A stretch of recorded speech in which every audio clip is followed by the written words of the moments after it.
Oh, all right. So today, what we're going to be doing is we're going to be making a planet shader with atmosphere, and probably go for a bit of a Jupiter vibe. Let's jump into it.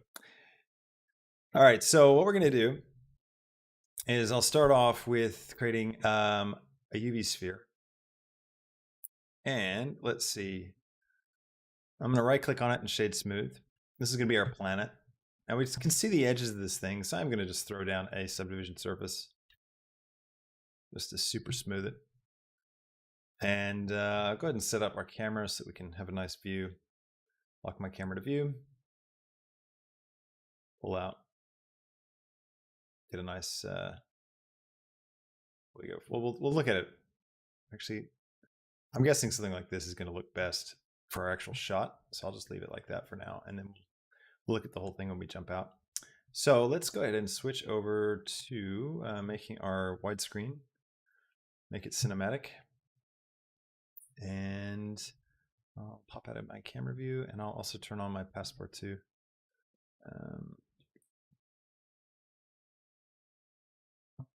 Yeah, actually, that's a good point, Mr. Kleiner. It's usually a good idea to actually subdivide a cube and then convert it to a sphere. You don't end up with those poles. I actually always forget to do that. Let's see, passport 2. Lock camera to view, pull back just a little bit.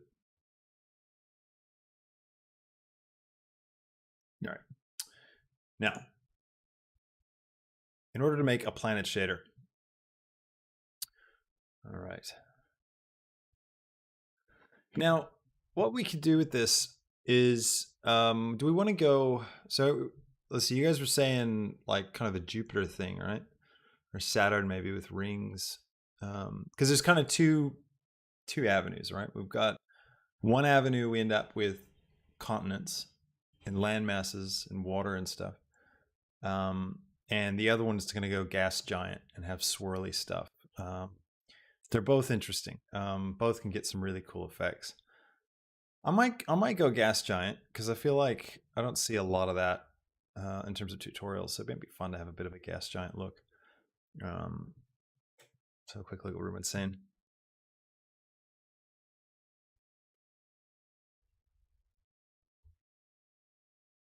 Groby, you're throwing out some deep thoughts there. It is a good point. Why is only live art piece? I mean, I've seen like some really cool,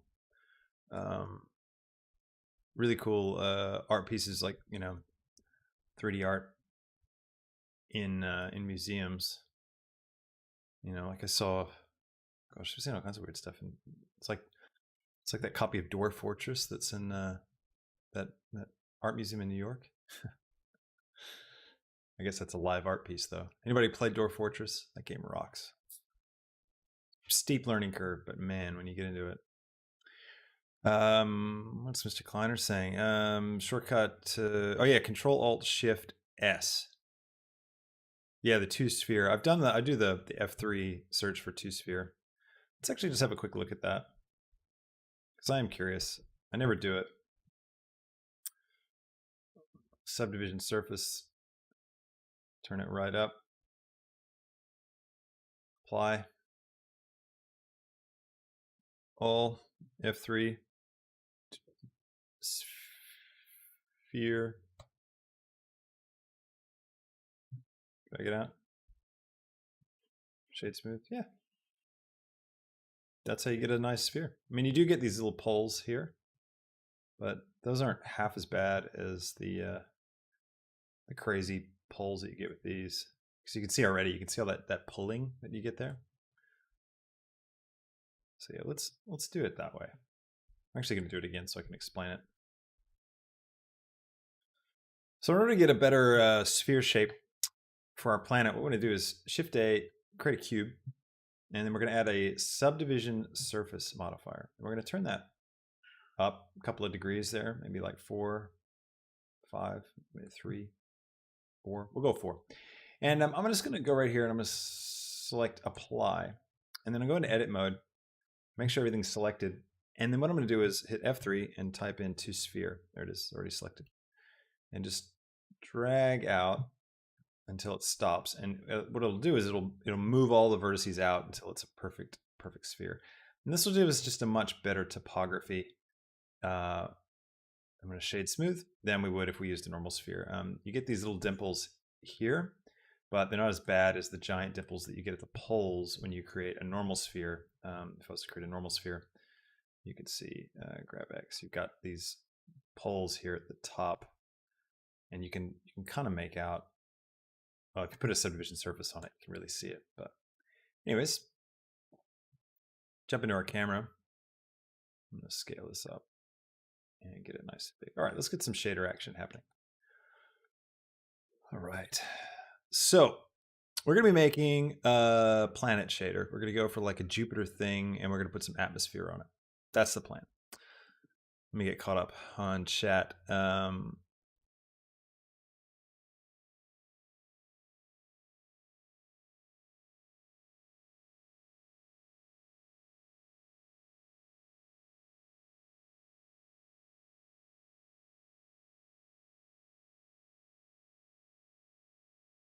Yeah, Mr. Kleiner, you're right. Just type 1. There's a lot of... I'm not always the most efficient, believe it or not, when it comes to Blender. All right, I'm going to call this Gas Giant. Gas Giant shader. And just for fun today, what we'll do is when I finish this live stream, I'll make this shader available for free for everybody up on Patreon. I'll put a post up, and I'll shout it out on the YouTube channel so you can find it. All right, so let's. Gosh, my energy's really low. Can you tell? I need to amp it up a bit. Holy cow! Finish the coffee. Life with kids. All right. Okay. Oh yeah, the Mandalorian season 2 trailer's out. I haven't watched it. I haven't watched it yet. I need to watch it. We should watch it. Do one of those reaction videos, you know, that people always do on YouTube. I always think those are hilarious. Like not in a good way. I think they're really lame. Anyways, I'm not gonna make fun of people. Let's open up our shader editor. There we go. Now, what I want to do is come over here. And like I said, I'm going to take things a bit slower today. I want to just, you know, try and explain things a little bit clearer instead of trying to do a speed run like we've been doing a lot of lately. So, all right. So first thing I want to do is think about, we need to have these like bands, right? If we're doing like a Jupiter gas giant kind of thing, we need to have these like bands, these separate bands. And the different noise modifiers, they give us all kinds of good options. But I'll show you, if we go to, we'll start with the Voronoi. And I'll go ahead and pipe, I'll go ahead and get a color ramp. And do my distance into the factor and my color into the emission. And then I'll switch over to Eevee. Now, with this kind of a look, right? You can see that what this thing's generating for us, it's a gradual fade from black to white, and it maps perfectly onto the color ramp, you know. And as I slide things around, you're not going to get, like, we can get bands of stuff, like if we drag it into here maybe and use a mapping node to like stretch out sections. But I think we actually get a better effect if you do that double up. So if we take a Voronoi and we put the distance into the vector, whenever you do that, now these are kind of acting separately. You can see how it's like, it's not like a gradual fade from black to white across the whole thing. They're kind of like the black and white are affecting different regions, right? Because these two things are kind of breaking each other up. Okay. And it's really, really a fun. All right. So now what we can do is think about how do you break these things up? How do we create nice like flowing bands when using something like this? So what we could do is use a mapping node. So I'll go texture coordinate mapping.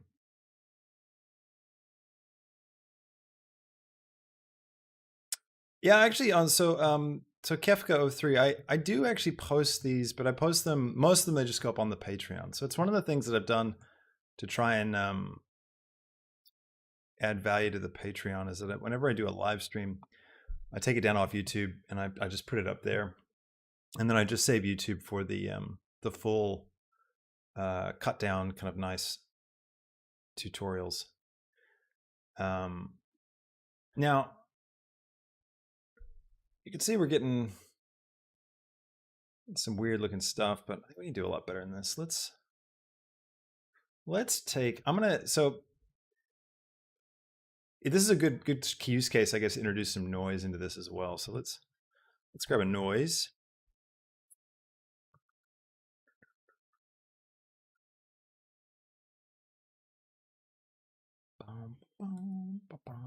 All right, so let's go for a mix RGB. Yeah, separate XYZ does work, but for different cases. So I wouldn't necessarily have been using it in this one unless I wanted to like get to one of the specific one of those specific channels. Sorry, I can tell my brain's not firing very well. All right, anyways, we get the noise in there, right? And we could start mixing these in. You can see what happens is we end up with these really cool double band things. So I hope you understand what's going on here. Like, you know, the fact that it's a vector position, and then we're just twisting it around with noise by affecting the vector position. I love to come up with a really clear way of explaining this, maybe a visual way. There's got to be a cool visual way of making this make sense for you. But anyways, if you do this, you're going to get this cool result. So it's worth worth knowing that. All right, so let's see. Yeah, it's an acid trip planet. Now I want to go with Jupiter, so I want to have these like elongated bands around it. So we might be able to. I'm going to create a value node. Now this is a good use case for separate XYZ or combine XYZ, right? So I'll get those nodes in. Combine XYZ. So right now you can see this is purple, right? So it's asking me for a vector. A vector is a set of numbers, in this case 3 numbers, the scale of X, Y, and Z.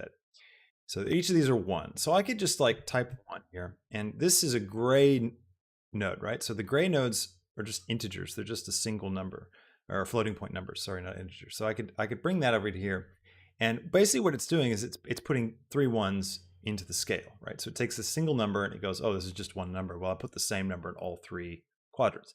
So that's how that works. So if I want to have separate numbers in each of these, you can see I only have 1 input. So that's where I need to use this combine X, Y, Z. It's creating a vector out of 3 gray values, 3 floating point single number values, right? So if I made this 1, 1, and 1 and plugged it in here, it's exactly the same as if I just plugged this in, because you know it's the way it's interpreting it. But unlike this one, now I have separate control for the X, Y, and the Z. So what I could do is you can use this to create really interesting things, where like say you want to have a single value that's controlling things, but you want to have it like, you know, do some math in between on the X or the Z, you know, and multiply them out and then combine them back in. That's kind of where this kind of a node has its use case. So, I mean, right now I'm using it in a pretty ridiculous way because this is, you know, exactly the same as if I was just to change these values directly. But all right, now if I bring this Z down, you can see we're starting to get a bit of what we're after. But I want to kind of keep this ratio, I think, of like -20 on the Z, but then I want to bring all of this up. So I want to enlarge the whole thing. So what I could do here is I could start, I could scale up the whole thing. Now, this is we're just kind of building this out, talking about the math as we do it. This may not be the most efficient way to do it, but it's a good way to explain how all these things are working together. So how can I proportionally scale all these numbers to keep them the same? I want to have X kind of be, you know, always, the ratio should always be 1 to -20, right? For X, Y, and Z. Because I like this. I like the way this is looking, but I just want to take the whole thing and make it bigger. If I was to like do a math node, okay. Oh, Gabrielle, thanks, man. I'm glad you found the channel. Glad you're enjoying it. Now, yes, Mr. Kleiner, vector math. We're working up to it. So if I took this is the math node, right? So you can see we've got two gray inputs and a gray output. So that's a clue there. This is just dealing with floating point numbers, right? So if I was to take this, you know, and like plug it in here and then plug this in here and go multiply, and you think, okay, I'm going to scale this thing up by whatever amount and then plug this in here, it's not going to give me the result I want because I've turned it back into a single point number. So it's made all of these the same. So now I've lost that ratio. So this is where you want to create vector math. But even before I'll show you that, I'll even show you this. So what you really want, right, is you want to be able to scale each of these numbers individually and retain them. Actually, there's no point in explaining it that way. That's just overly complicated. So if you type in vector, you have this vector math node. Now this is the same as the math node, except it's specifically designed to deal with vectors of 3 numbers. So I can go here, I can set this to multiply. And now what I can do is I can take this one and plug this one in because I want to scale them all up at the same amount, right? So I don't only need one number. I'm allowing Blender to take this one number and turn it into a vector of 3 equal numbers, right? So they're all 1, 1, and 1 now. And then I take this one, my 1, 1, and negative 20, bring this in here, and then I pipe this in here, right? We'll get back to that image that we had before, like we like it. But now, what if I drag this up? You can see it's getting smaller and smaller and smaller and smaller, or I can go the other way, and now I'm getting that scale to go the way I want it to. So that's kind of just kind of a cool, helpful way of understanding how it works. The way you would do that individually is use 3 math nodes. You would have to break this vector up into 3 separate numbers, do the math on each of those, and then combine them into this and then stick them in here. But this is a much simpler, just kind of reduces the amount of nodes. Now we are kind of losing, sort of deceptive, because you see go here, we've lost that scale factor pretty much almost completely at this point. Oh, it's because it's 0. That's why. We're multiplying by 0, so we're getting 0. 0.01. So things are still not quite, giving us exactly what we're hoping for. So let's bring this back up. Maybe I'll go to, let's see, maybe like 0.5 or 0.3, something like that.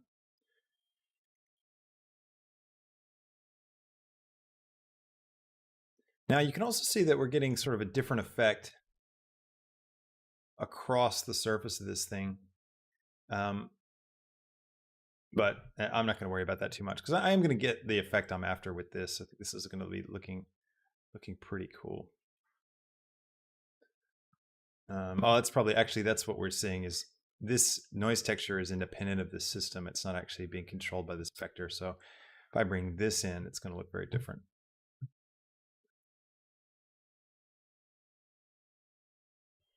That's much more accurate to what we were after.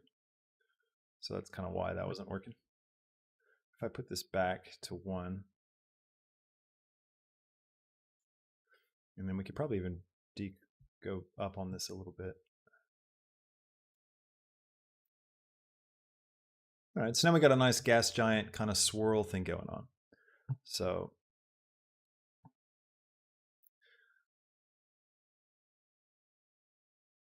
it'd be cool to try and make an eye on this thing. Now we can increase our detail.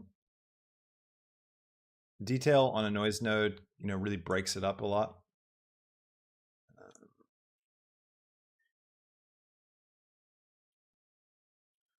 We also tried distortion, see if that gives us anything interesting.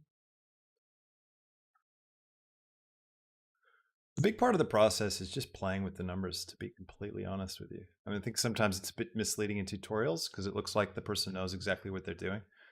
Don't be fooled by that. Well, a huge part of the artistic process is just playing with what you've got access to and seeing what kind of results get. So like, whenever I'm building crazy shaders, it's cool. We almost got a bit of an eye there. I just really, really prefer to get a system that is working the way I expect it to, and then have fun with it. Try and have fun with it, and really play with the overall look. So I might run with this for a little bit, see what we can create. Now we need to think about with a gas giant, what kind of color are we going to go for? If I make both of these similar,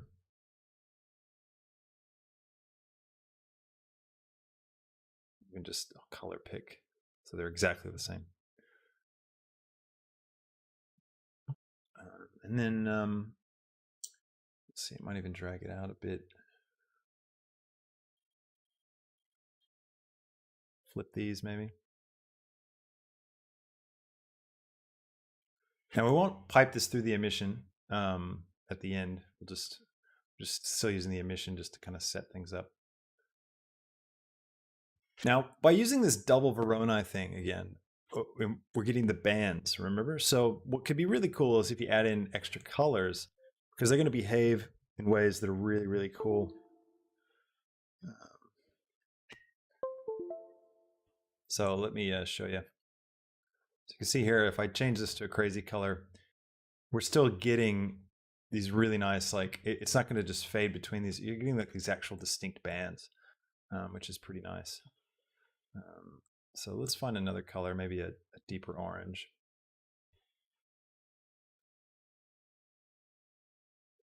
I feel like this one should be a little more saturated.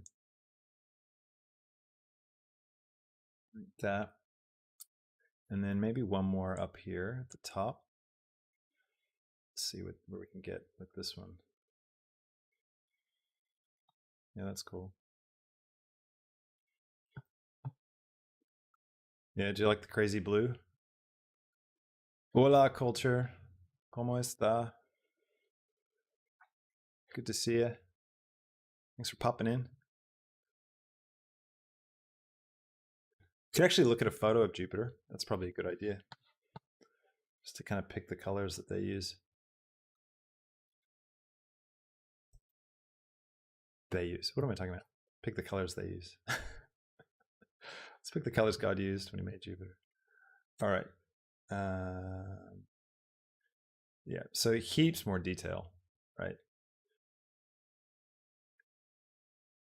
So we could probably try and imitate. I wonder if we could try and imitate some of those cloud formations, because it's really, really cool. But you can see these distinct bands are definitely a thing. Always use reference. All right, so let's see how far we can go with this. Now, if we increase the scale, we're going to get more distinct bands. If we decrease this scale,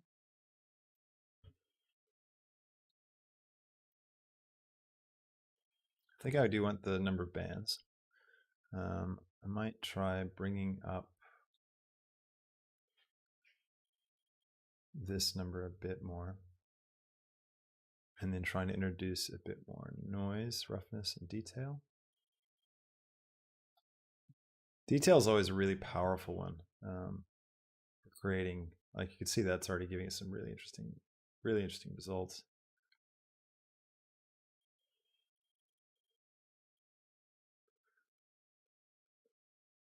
Bring this one back down a bit. Find the sweet spot. There we go. So you can see how this is starting to look like clouds. That really nice cloud look is coming right over here from this detail number. So we turn that right up. The roughness as well is a big part of it. Now distortion will probably also serve us really well. Might turn this back up a bit.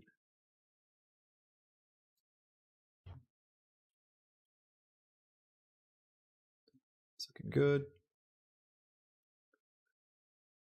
Welcome the one. Nicholas, yeah, wood shader. But you know, this could work as a wood shader.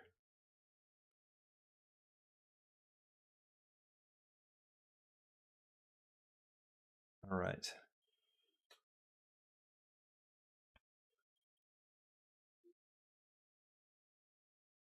It's looking cool.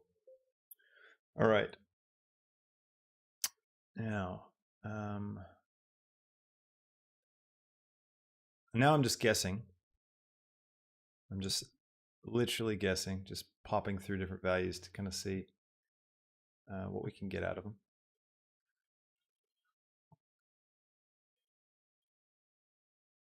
And now next thing I want to try is I want to try seeing what the different settings will do for us.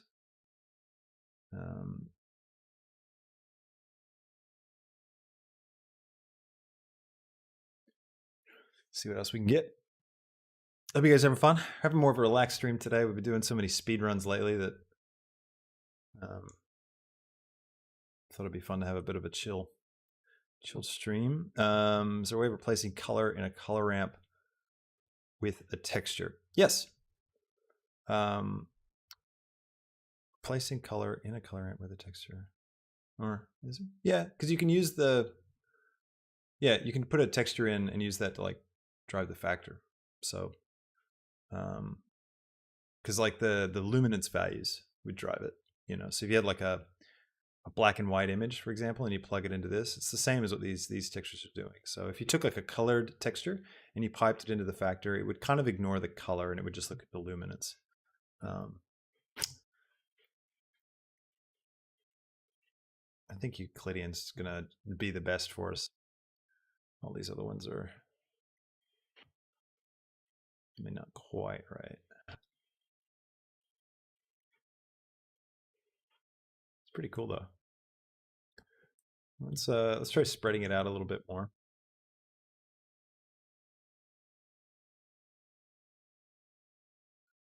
All right, so I like the bands. Let's try these a bit.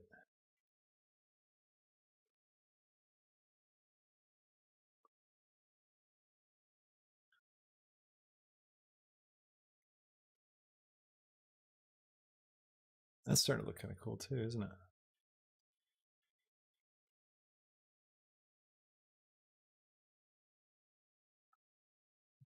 This looks like definite storm patterns, which is nice.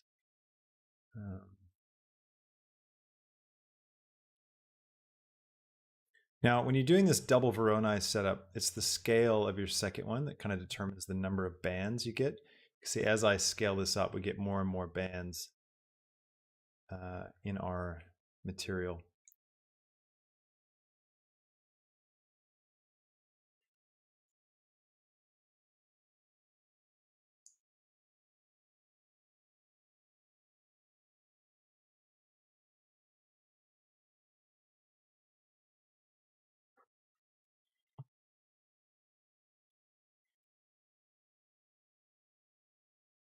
So, okay, so what's your question, Culture? So if you have 4 separate colors in a color ramp, so 1, 2, 3, 4, let's say, could you replace each color with a different texture? No, so you can't. No, you couldn't. Because there's no individual inputs for these colors. So if color ramp had inputs, then yeah. And I've often wished that it would, because I think that'd be pretty amazing. There might be a way to custom build that, but I'm not really sure. Yeah, it'd be cool to have a huge polar vortex storm. It's looking good. Let's consult our image again. Now, the real Jupiter, of course, is very different to this. There's a lot more going on. I don't think we could really break up unless, let's think. So there are some, what are the other, let's have a look at textures. What do we have? We've got the wave texture might be good. Let's have a look at it. Because wave texture actually creates bands. So if I swap this in quick, we can literally create some bands and distort those and add detail to them. Yeah, this one's probably really good for us. I want to see let's see what happens when we take this and we pipe the factor of this one into the vector of that one. Just curious. Yeah, it is possible to make node add-ons. I don't really know how to do it, but that's interesting, but not quite what we're after. We're just getting like so much. Yeah, so maybe the other way around. Maybe if we take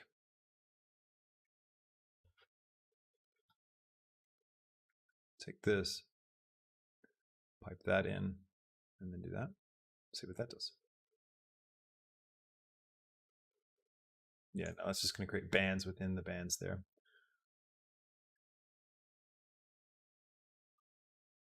All right, so the next way we could approach this is just have this as a separate system. Bring that back up.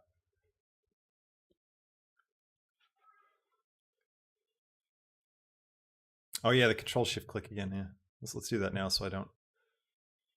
Okay, so Control-Shift-Click only works if you've got Node Wrangler activated. Oh, thanks, Skylar. Appreciate it. Welcome. It's good to catch your stream the other day, mate. All right. Yeah, I know. Color ramp with RGB inputs would be amazing. Like, seriously, if you could have an input for each of these.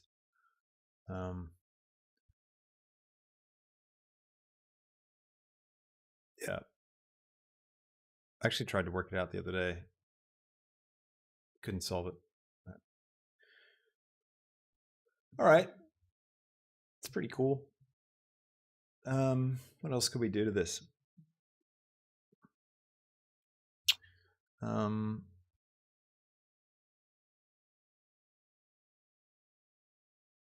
I mean, we could try mixing in other ones, but I like the fact that we were like distorting these. I feel like that's a really.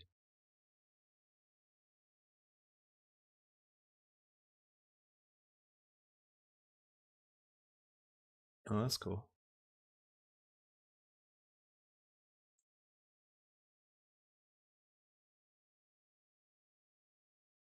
Yeah, I feel like the detail's good. And the roughness is definitely good. So we're making we're making like a Jupiter type kind of gas giant sort of planet kind of thing. Yeah, Node Wrangler is really good. I'd never use it. I should. Yeah, I really should. I don't know why I don't. I think it's just because it was never around for all the early like versions of Blender that I've kind of, when I really got started with Blender. And now that it's here and it's like a part of Blender, I've just never messed with it. I mean, another reason why I kind of had this idea that with tutorials, it was better to teach people how to do it without add-ons.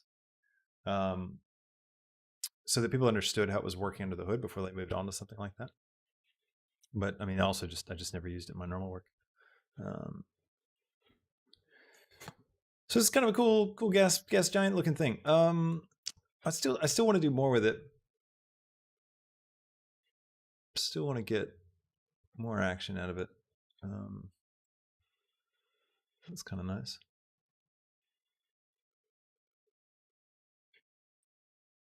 Yeah, it's kind of nice. More of a subtle thing. Let's try mixing in one more. So I'll take this wave texture and I'll take another color ramp.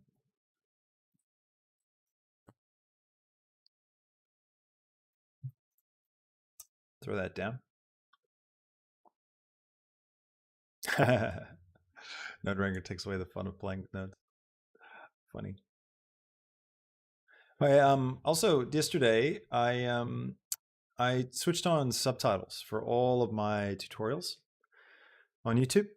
So for those of you that have other languages that you prefer beyond English, have a test out in your native language. See if Google will do an auto translate of your closed captioning and see how well it's turned out. Let me know if it's working okay.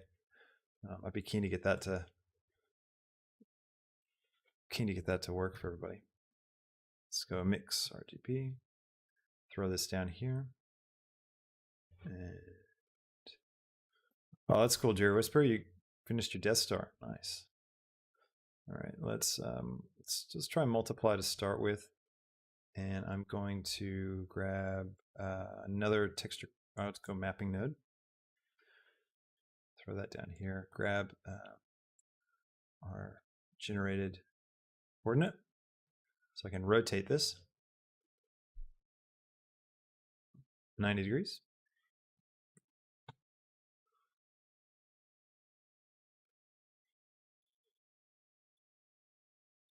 All right. Now, maybe instead of multiply, let's try add. And then we can use this number. And then it like that. And let's go for, turn my detail up. Detail scale. Yeah, roughness. Phase offset. Turn the scale down.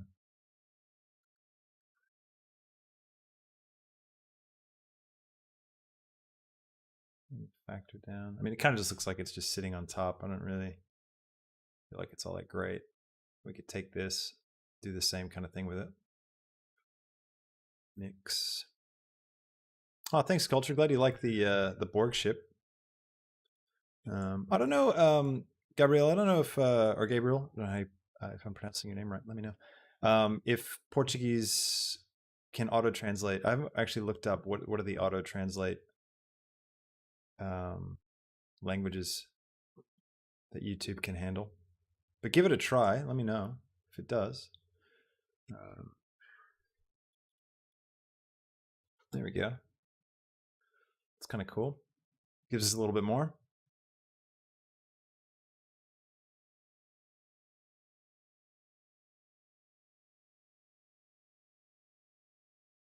Pop that scale up, detail, roughness. It's a bit too uniform though for me, to be honest, I think.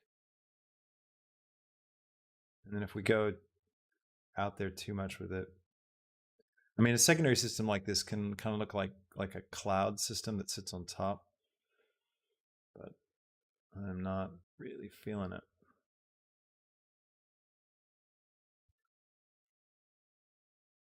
Yeah, let's call it quits on that one. I don't think that's really going to work for us. I don't like it. I don't like it. All right, let's actually kind of get the material going in terms of what it needs to be. So instead of emission, how are we going to make it? All right. Let's jump into our camera view. And let's rotate this thing, find a really nice part of our shader. Something like that. It's kind of nice that central eye kind of featured there. All right, let's go ahead and just quickly make some space. So I'm going to go to my world, go noise, go color ramp, factor, color. And we're going to drag this down and pipe this way up. 700, more or less. Let's go ahead and turn on bloom. And we don't really need screen space reflections.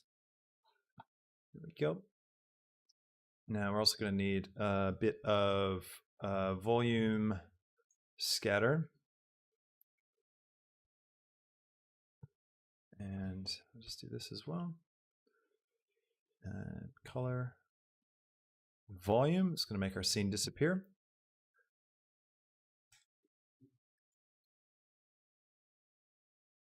Oh, it didn't. Cool. There it is. All right, now we go 0.1. And this one, I'll just bring this up a bit. Maybe go for a bit of a blue. Turn my anisotropy right down. And then let's get a light. Maybe a point light. Where are you? There you are. And turn up our brightness to like 1000 maybe. No, it's way too much. 200. And density, go back down to 0.0 so we could still see the stars. And this effect basically is just putting a little bit of volume into our scene, right? So that we've got a nice kind of something glowing off to the side, which always looks really cool. Maybe throw a bit of color into it. There we go. All right, now let's start figuring out the shader itself. So let's pop back into object. And now with a planet, we've got, I mean, roughness is irrelevant, right? Because it's not going to be a specular thing. So we can drag roughness all the way up there. It's also not going to really have any specular, so we can bring that down. Metallic's a cheeky value sometimes I play with. I'm not going to play with it here, but I don't always use it whenever something's metal. Sometimes I like to use it. We should go ahead and put this into base color as well. Because what metallic can do is it can actually bring out the color of your object sometimes in a way that's really useful. Bring up that specular. And yeah, cool. All right.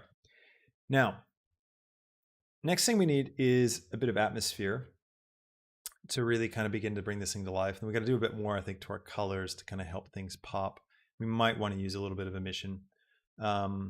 So what we can do is we can grab our planet and we just hit Shift D and scale it up ever so slightly. I'm going to rename this atmosphere. And I'll select the atmosphere. Come over here to our shader editor. We're going to create a new shader. So I'm just going to get rid of this shader. Click new. And what I'm going to do is I'm going to use the, actually I just need emission for this. So I'm going to create an emission shader. I'm going to create a transparent BSDF. We're going to do a mix shader to put them both together. Right there, right there. Turn the factor all the way up. And I'll go ahead and plug that in. And then I'm going to grab the layer weight node. Layer weight node is great because it gives this Fresnel or facing value. And what Fresnel is there's a Fresnel node as well you can use. And what that does is it just basically colors things white if they're facing away from the camera. If they're facing towards the camera, it colors them black. So I can show you. Just turn this off so we just have them. So you can see here that with this, it's coloring the edge here because it's facing away from the camera. With an atmosphere, that's what we want. We want this kind of, this thing. I'm gonna switch to ease so it's a bit more gradual. I'll bring that in like that. And then let's pick an atmosphere color for this. Usually atmosphere is like kind of a bluish color. I don't know if that'll work with a gas giant because they don't really have the same kind of atmosphere, but it doesn't really matter. We're just having fun. So now we can also use this. I'll use a separate one that's just plain white and black. Turn off my saturation.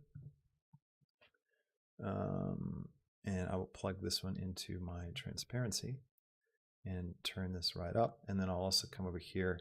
We got to turn on blend mode, alpha blend. And I'm going to go none on the shadow. I don't want this thing casting a shadow. All right, so I think I need to flip these.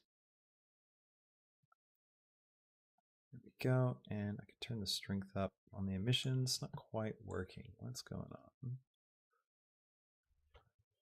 It has to do with this transparent shader. Yeah. It's because oh, that's right. It's because I'm piping that. I need to pipe that into the factor. That's right. Turn the strength right down again. That's a pretty cool look, isn't it? All right. I can do this. And then just bring it in a little bit. And now you can see it's a bit too big. So let's scale it down so that it's just over the surface of the planet, like that. Now let's think about the color. What happens if we kind of go orange, kind of match the tone of the color? That could be cool. Now, one thing that's not really working is that emission's probably the wrong one because it's not going to be emitting perfectly, you know, around this thing.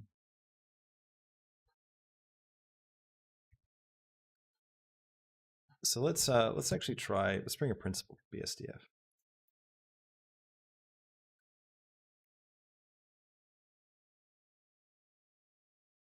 Yeah, you could use a clear coat for the atmosphere. Agrobi, it's a good idea. Don't know that I'd use a bump. Let's switch this. There we go. Do we have to redo that? Nope. Okay. And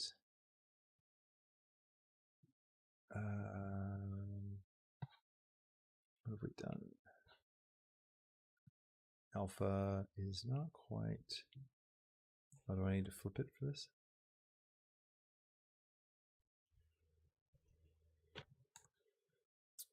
All right.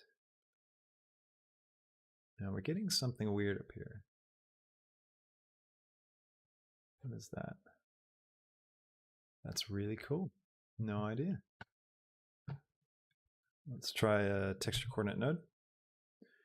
When in doubt, give it the specific instructions. Oh wait, that's right. It doesn't use that, does it?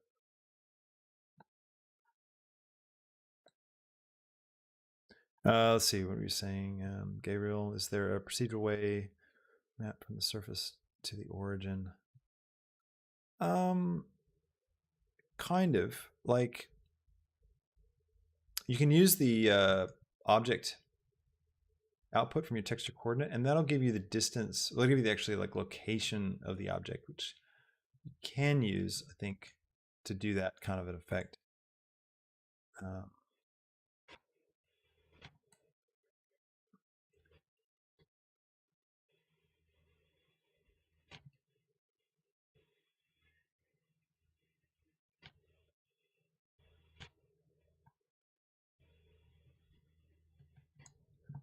Go. Clear coat. What happens if we do a clear coat? Yeah, I guess the only thing is a clear coat. It's going to be kind of universally across the whole thing. Now we need to figure this out. I don't know what we're getting here. I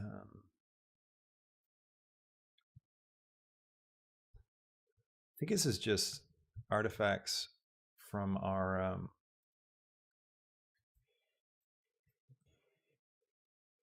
from the cube method that we use to make our atmosphere. I could just cheat and rotate it away. But no, it's going to keep showing up. Yeah. It looks like backface culling is on. Yeah. That's what was going on. How does that always end up on? Do I have like a hotkey that I keep hitting? I wonder. That's a good gotcha, that backface culling. Gotta look out for that. All right, so now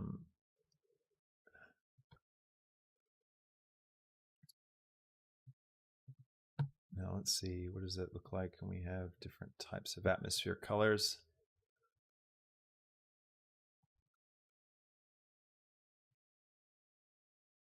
It's kind of cool.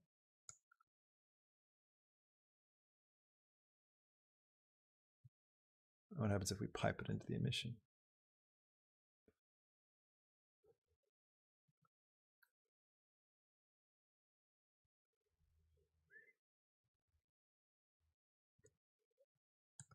Kind of like that it shows up a little bit back there.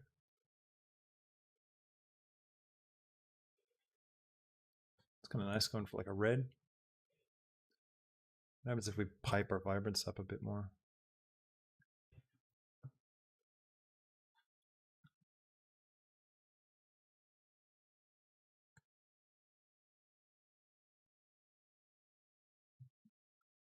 Change our base color. Yeah, that's what we needed to do.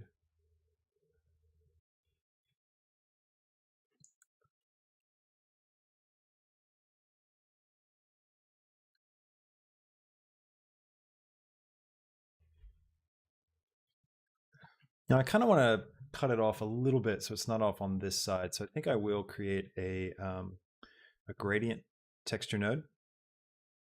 And I want to kind of like cut it in half. So if I go object, right, and then go color ramp, like this, pop that into there, and then grab a mapping node, stick that there. then what we can do is I'll just temporarily unplug everything and pipe this into the emission so we can have a clean look at it. And I'm just going to look for where it is. Might need to use generated. There it is. So now what I can do is I can rotate this. Which way do I want to rotate it? There we go. I think I would go 90, 0, 0. And I kind of want to cut it off from, I think, this backside here. So I'll just flip this and line it up. Switch that to ease. So it's a bit more gradual fade. And then what I can do is I can take, go multiply or math. I can do vector math, but we really just need this because we're just knocking it out on, these are just white and black images. So I can go here, here, and then multiply, and then stick that into the alpha, and then take this and stick that into the emission. And oops, it's opposite. Just invert it.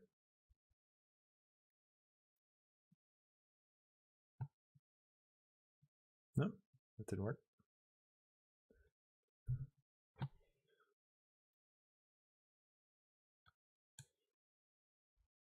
So now you can see I've got that control. I can just kind of fade off wherever I don't want the atmosphere. Let's scale it up just a little bit more. Like that. Looks pretty cool. Nice. All right, I'm going to jump back into my planet texture. And let's see. I want to brighten up some of this stuff so we can see it a little bit better.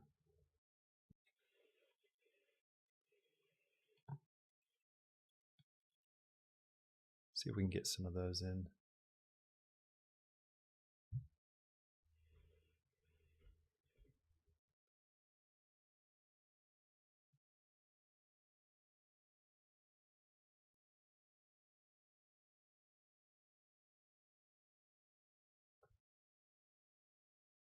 As if we go for a different color. Yeah, it's just going to look gross.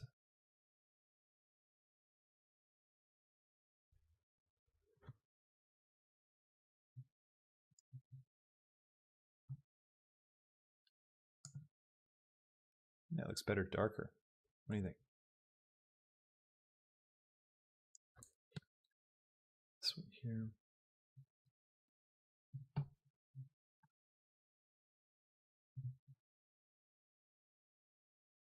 That's right, Groby. We're always going for cinematic.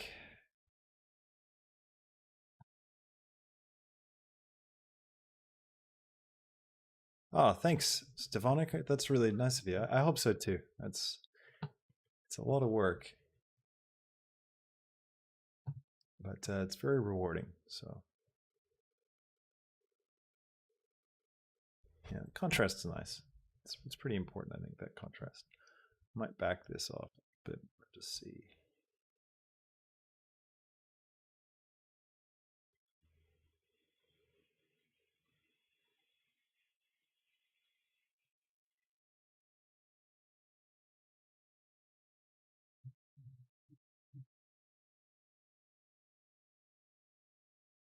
Looks pretty cool. Now, one last thing that'd be fun to do would be if we had something in the dark side of the planet. So let's just, I wonder if we could just do that. What we could do is we could take this thing that we've built already and there, copy it, come over here and paste it in. And now we've got something that we can use to control where something appears on, you know, whatever side of the planet we want. And then we could go in here and go, what do we want? Maybe noise, just a noise texture and a color ramp. And grab these two, bring them right here. And then we can multiply the two of these together and bring that in there and bring this here. And then I'll just stick this into the emission. And then what we can do is bring this in, bring our scale right up, and then flip these. And then find a spot. We can just move this thing so that it's just off, you know, in the dark side like this. And then what we could do is if we flip this, take that right up.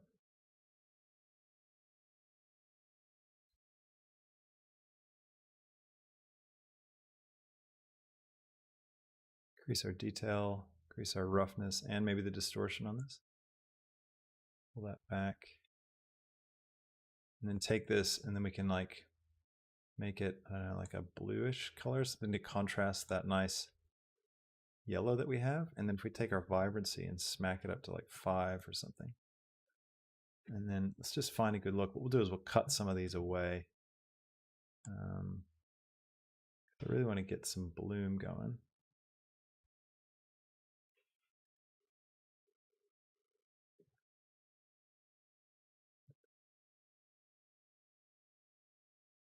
Surprised I'm not getting bloom with that.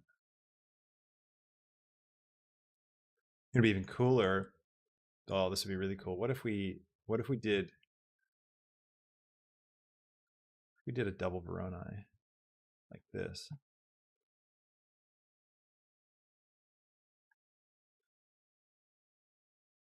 Get rid of that. Bring this here. Put that there. Stick that there. Switch this to Manhattan. Bring the scale right up. See where I'm going with this?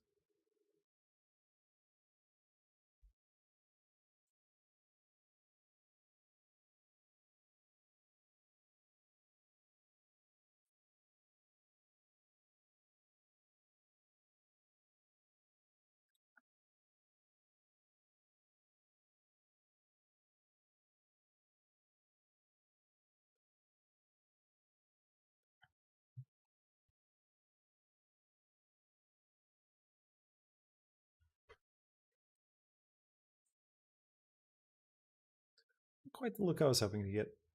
I thought that'd be heaps cooler than what it is. I'm also not getting near as much glow as I thought we'd be getting out of that. The noise probably worked better for us. Da, da, da, da. Yeah, City Lights 4K. That's what we're aiming for.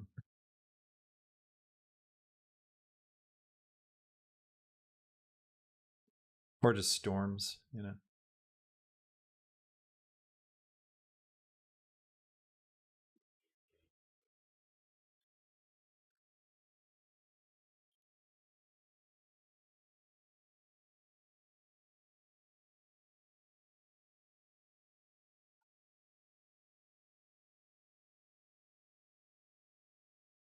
Now what I should do is have a second noise system like this, and this, and then do another math node and multiply these together.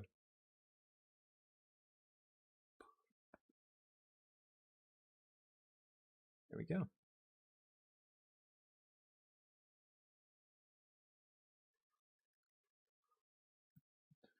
And now I can take this one and bring the scale down. What this does is this allows me to like cut out more of the lights. So it's not like that perfect pattern.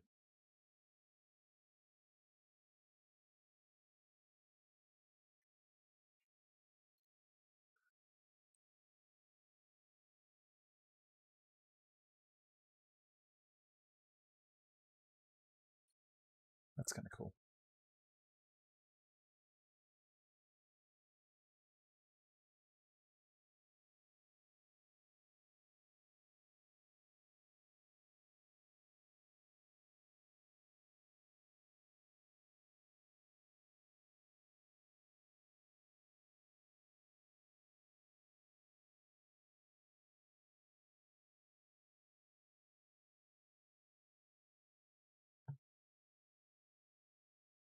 Oh yeah, of course it just worked out. We're not getting any color because we're multiplying this without the vector. Oops. So I should make this white and then go vector math.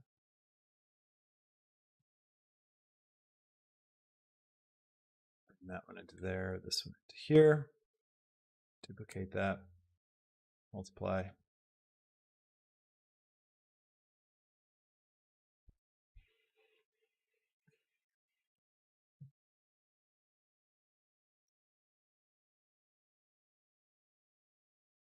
There we go. Now it's going to behave really differently, but that's all right. Let's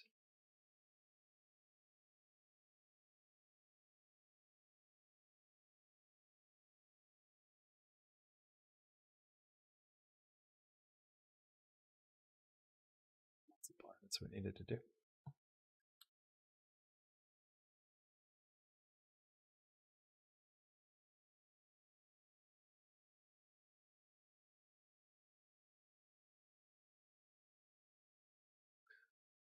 Try and give myself a little bit more room here so we can see it properly. Oh, that's really cool.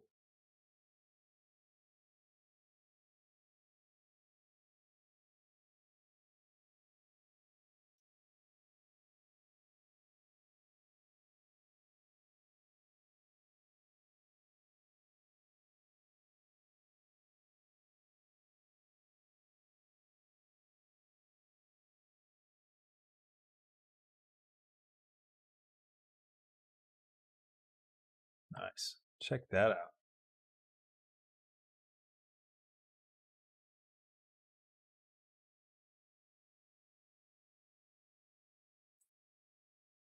That's really cool. All right, now to really balance our scene out, we just need to come over here to our point light. Make it a bit stronger, I think. Let's try 700. Bring it down into the scene. There we go. I reckon that's a pretty cool shader. That looks nice.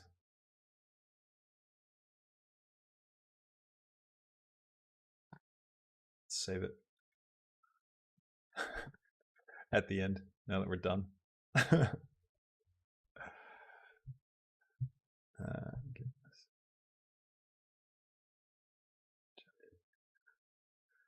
Awesome.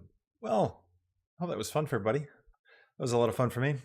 Thanks for joining me. I'm gonna have to wrap things up now, but I think we got somewhere really cool.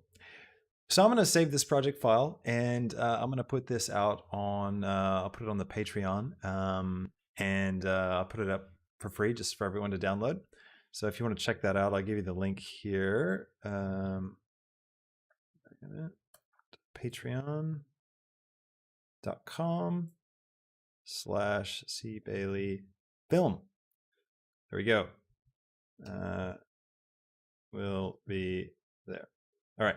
So I'll put that up there in a minute. Give me maybe like 10 minutes and I'll get that up. So just have a check over there. And yeah, I think you guys could have some fun playing around with this one. I think it looks really, really nice. Hope you learned a few cool things. Hope you picked up some new tricks. Thanks as always for watching and joining me. Please remember to like and subscribe to the channel. We're really pushing to try and hit 5,000 by the end of this week. I'm really hoping so. If you've watched the channel but you haven't subscribed yet, please consider jumping over there and smashing the subscribe button. Yeah, check out the other stuff we got on Patreon. Check out the stuff we got on the Blender Market. We got 2 really cool courses on Blender Market with asset packs and all that stuff there. So they're basically like extensions of the free course that's on YouTube. So we've got Procedural Sci-Fi and the Particle City. Both of those, there's additional content if you buy the course on Blender Market. So have a look at that, and it's gonna be really good. Yeah, me and Markham 3D are actually trying to work. He's gonna be working with me on the Unreal short if we get selected for that. So fingers crossed. That'd be really fun to collaborate with him. So thanks everybody. and I will catch you in the next stream. Have a fantastic week, and thanks again for helping me celebrate. I will catch you later. See ya. Bye.